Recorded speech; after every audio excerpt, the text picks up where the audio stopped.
আল্লাহ রাব্বুল আলামিনের পক্ষ থেকে সদকা হয়ে যাবে। সুবহানাল্লাহ। এজন্য তাহাজ্জুদের নামাজ পড়ার দরকার আছে না নাই? এটা হচ্ছে তাহাজ্জুদের নামাজ কেউ নিয়ত করে সওয়াব পেয়েছে, এজন্য কি পড়ার দরকার আছে না নাই? পড়তে হবে। আমার নিয়তটা থাকবে স্বচ্ছ, নির্ভেজাল, খাঁটি, যে আমি রাত্রে জাগ্রত হতে পারলেই তাহাজ্জুদ পড়ব।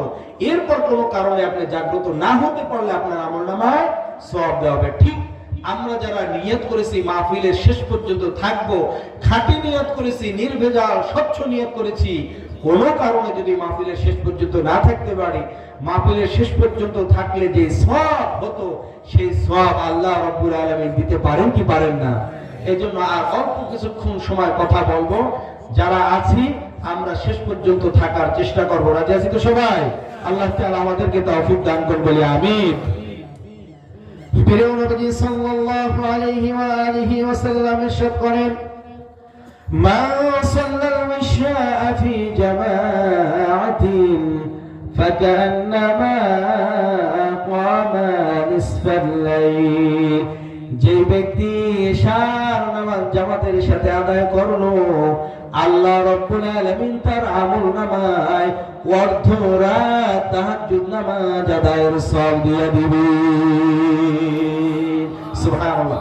ইশার নামাজ আমরা জামাতের সাথে কারা কারা আদায় করছি? লজ্জা নয়, শরম না, আমরা একটু দুই হাত তুলে দেখাই। ইশার নামাজ কারা কারা জামাতের সাথে আদায় করেছি? আল্লাহু আকবার। আল্লাহ এই হাতগুলোকে তুমি কবুল করো, বলে আমিন।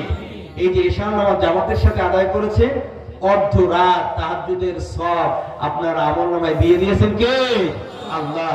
ওয়ামান সাল্লা সুবহা ফি জামাআতিন ফাকান্নামা ক্বামা আল-লাইলা কুল্লাহু।